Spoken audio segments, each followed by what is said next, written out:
अस्सलाम वालेकुम जी। आज हम पढ़ेंगे वेलोसिटी और उसके बाद इसकी एग्जांपल है एक बहुत इंपॉर्टेंट 2.3 वो भी सॉल्व करेंगे। तो सबसे पहले वेलोसिटी की डेफिनेशन। तो rate of displacement of a body is called its velocity, यानी कि टाइम के साथ बॉडी जितना डिस्प्लेसमेंट में चेंज लेके आएगी, मतलब अपनी मूवमेंट की वजह से, चेंज इन पोजीशन की वजह से, तो उसे हम नाम देते हैं वेलोसिटी का। जैसे आपने स्पीड सीखा था, उसमें आपने कहा था कि distance cover by the body in unit time, यानी जो डिस्टेंस कवर करेगी और उसको जो टाइम लगेगा उसे डिवाइड कर लेंगे, वो स्पीड आ जाएगी।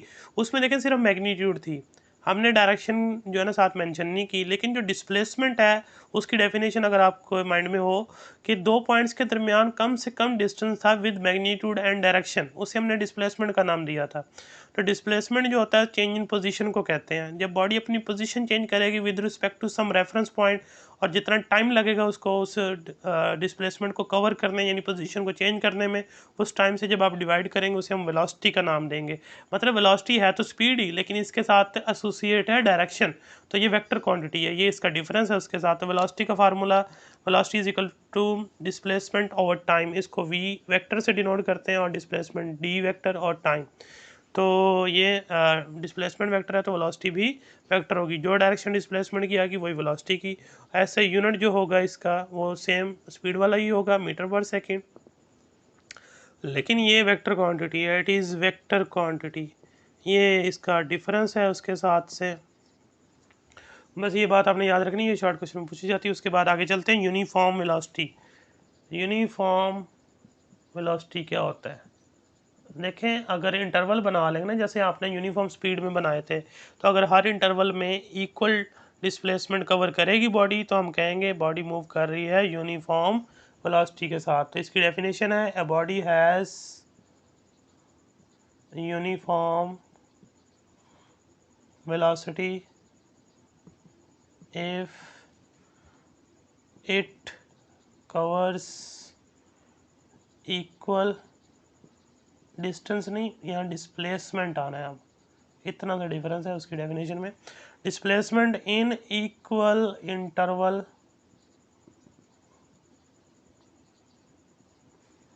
intervals of time, however short the interval may be। अब इसका क्या मतलब, वही जो आपको पहले एग्जांपल ही दोबारा देख लें। फ़र्ज़ करें यहाँ ए से बी तक मूव करते हैं, ये हमारी पोजीशन चेंज होगी from a to b, straight line है। तो हम क्या कहते हैं कि स्टार्ट लेते हैं ज़ीरो से, इंटरवल आप अपनी मर्ज़ी से रखेंगे, 1 सेकंड बाद मैयर करना है, 2 सेकंड बाद मैयर करना है, या 1 मिनट या 1 आवर, वो आप अपनी मर्ज़ी से रखते हैं। तो हम लेट्स सपोज 1 सेकंड रखते हैं। 1 सेकंड बाद आपने 10 मीटर कवर किया, अगले 1 सेकंड बाद आपने 20 पे चले गए, अगले 1 सेकंड बाद आप 30 पे, फिर आप 1 सेकंड बाद 40 पे और फिर 50 पे। तो मीन्स टू से कि हर इंटरवल की लेंथ 1 सेकंड है। तो हर इंटरवल के अंदर चेंज कितना आ रहा है डिस्प्लेसमेंट के अंदर, 0 से पहले 10 मीटर, फिर 10 से 20, फिर 10 डिफरेंस आया, फिर 20 से 30, फिर 10 आया, फिर 30 से 40, फिर 10, फिर 40 से 50, फिर 10। तो हर इंटरवल के अंदर जो डिस्प्लेसमेंट है वो इक्वल कवर कर रही है बॉडी, और अपनी डायरेक्शन चेंज नहीं कर रही, स्ट्रेट लाइन मूव कर रही है। तो हम कहते हैं यूनिफॉर्म वेलोसिटी। अगर बॉडी अपनी डायरेक्शन चेंज कर लेगी, फर्ज करें 10 मीटर यहाँ कवर किया है और अगला भी 10 मीटर ही कवर किया है, लेकिन डायरेक्शन चेंज होगी है, तो फिर वो नॉन यूनिफॉर्म वेलोसिटी होगी, यूनिफॉर्म नहीं होगी, क्योंकि ये वेक्टर क्वांटिटी है। अगर डायरेक्शन चेंज हो जाएगी तो वेलोसिटी चेंज हो जाएगी, अगर डायरेक्शन चेंज नहीं होती तो वेलोसिटी सेम रहेगी। तो ये शॉर्ट क्वेश्चंस हैं, इंपॉर्टेंट है, ये याद रखने। अब हम एग्जांपल सॉल्व करते हैं। 2.3 बहुत इंपॉर्टेंट है, वो काफ़ी दफ़ा पेपर में आई है जी। तो अब एग्जांपल 2.3 देखें, उसकी स्टेटमेंट आपकी बुक में।